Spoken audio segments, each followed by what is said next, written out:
Legacy, revolution, and touring. A play on those three words is exactly how the Subaru Levorg got its name. It's not the best thing on the planet, but it's not that bad either. I mean, we tried to come up with a name in the office and, well, we only came up with Glutton. Can you imagine driving around a Subaru Glutton? Yeah, we can't either.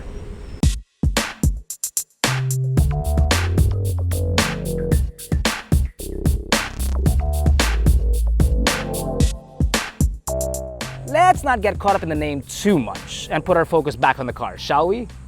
The Levorg exterior styling is consistent with Subaru's model lineup. It's got the swept-back Hawkeye headlamps, hexagonal grille, and a taillight configuration. We've also heard that Subaru has benchmarked Audi on their S3 and S4, which is apparent because if you take a look at the silver side mirror against the red paint, kind of reminds you of those Audis where it's really quiet and it wants to whisper, "I want to go fast." The interior is a mix of emotions. While these plastics over here aren't the greatest to the touch, there's still a lot to fall in love with inside the cabin, such as the sporty leather seats, the flat bottom steering wheel, tactile knobs, the accents on the dash, sunroof to boot. Oh, and my personal favorite, the blue stitching that can be found all around the cabin. It really adds to this very Subaru sporty feel. As for the back, more than enough room for 3 Filipino adults. Here in the back, in place of air vents, there are 2 USB ports, which brings the grand total to 6 USB ports in total, which we figure should be enough to jumpstart a nuclear submarine and aim it at...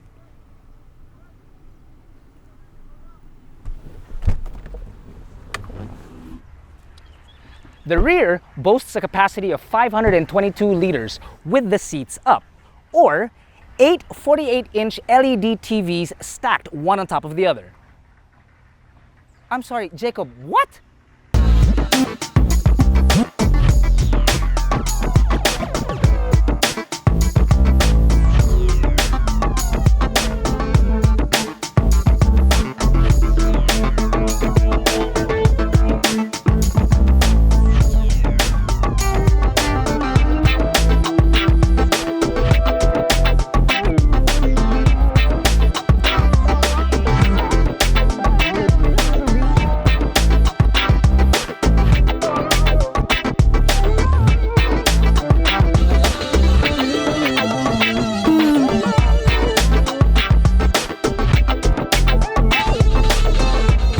The air conditioning works quite well to cool off the front cabin, no problem there.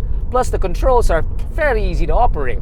However, as I did mention before, there are no vents in the rear. So, during hot days, it will most likely be that your fan speed will increase exponentially.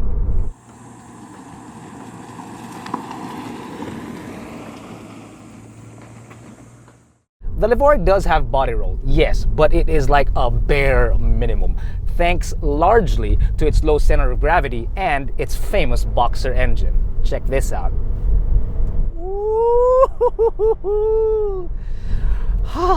Let's do that again.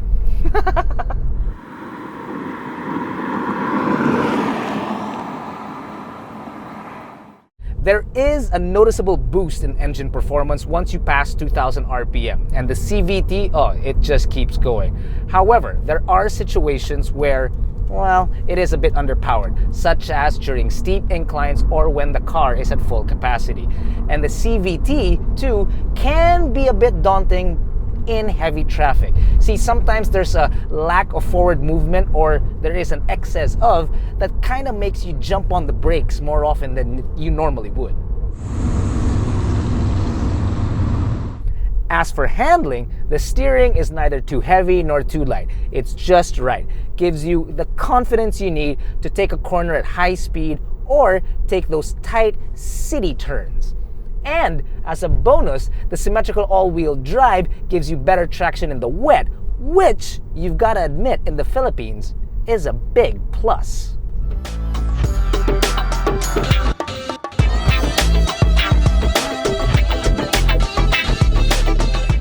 The Subaru Levorg comes in at 1,748,000 Philippine pesos. The Mazda 6, more expensive by 100,000 pesos, which is probably the same number of crickets above me right now.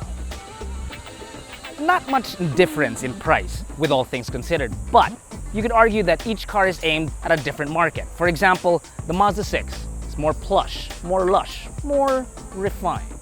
The Levorg, sportier, younger, edgier even. I mean, sport seats, metal pedals.